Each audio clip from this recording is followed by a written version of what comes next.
না বলা কথা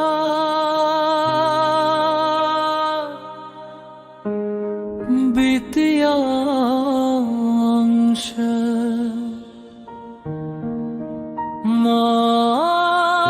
ইব্রাহিম হোসেন রাজশাহী,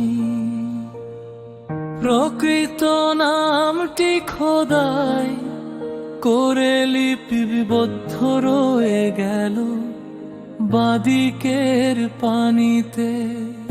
তোমাকে না পাওয়ার বেদনায় নিজের প্রাণ বলিদান দিতে উদ্যমী হলাম।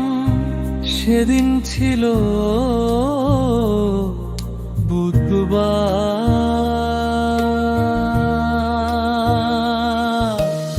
ভোরবেলায় পদ্মা নদীতে নৌকায় চড়ে আমাদের ওপারে রামতলির চরে নিজের ক্ষেত থেকে পটল তুলে নিয়ে আসলাম, মাকে তা দিলাম।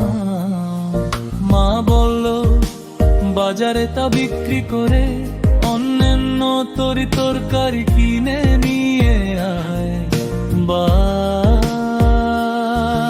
আমি বাজারে গিয়ে তা বিক্রি করে অনলি তরকারি ও জিলাপি কিনে নিয়ে আসলাম।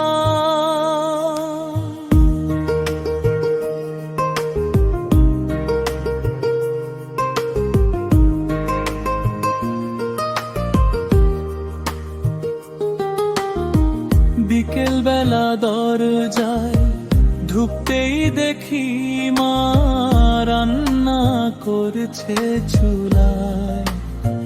মা বলে ডাকতেই আমার দিকে তাকানো মায়ের মিষ্টিমধুর হাসি মাখা বদন দেখে আমি আমার চোখের পানি ধরে রাখতে পারলাম না। এই ভেবে যে মাকে ছেড়ে চলে যাব চিরতরের পর পারে, মা আমারে তিম্মু হয়ে জাগায়। কিভাবে আমাকে ছেড়ে মা একা থাকবে, আমি ছাড়া যে পৃথিবীতে মারার কেউ নাই। তবুও জামা তুমি মানে না, বাঁচার ইচ্ছেও জাগে না বুঝ মনে। তোমাকে যে কথা দিয়েছিলাম, তোমাকে না পেলে আমি বাঁচব না, চলে যাব পারে। তোমাকে পেলাম না আমি বেঁচে থাকবো, তোমার যদি কোনো ক্ষতি হয় ভেবে। বিশ্বাস করো আমি চাইনি তোমার কখনো কোনো ক্ষতি।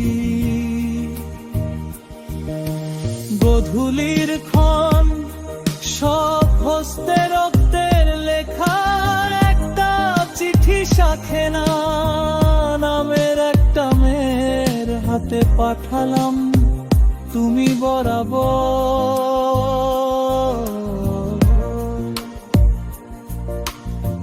তাতে যা লেখা ছিল প্রাণের প্রিয়তমা, আশা করি ভালোই আছো। আমিও ভালোই আছি, আমার কথা ভেবো না। রক্তের কালিতে লিখে দিলাম তোমার কোনো দোষ নাই, দেব না তোমার কোনো দোষ। যত দোষ সবই আবার। তবে একটা কথা ভালোবাসার অপরাধে আমাতে করে দিও, আর কোনোদিন তোমার সাথে দেখা হবে না, হবে না কোনো কথা, ডাকবো না আর প্রিয়া বলে, কাঁদবো না কভু আখি জানে।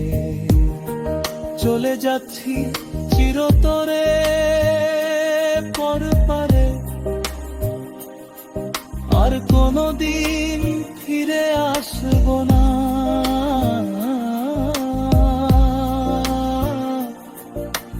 ডাকবো না প্রিয়া নাম ধরে। আমার হৃদয়ের যত ভালোবাসা তোমার নামে সবই দিলাম বলিদান, ভালো থেকো প্রিয়জন, যেখানেই থাকো সুখে থেকো, সুখে থেকো চিরদিন।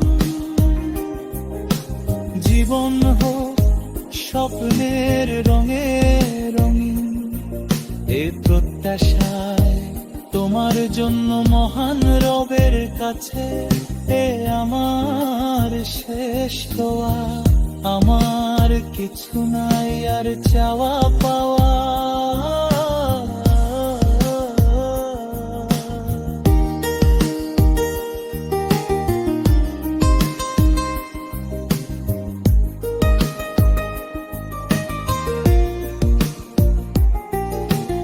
তোমার পাগল প্রেমী।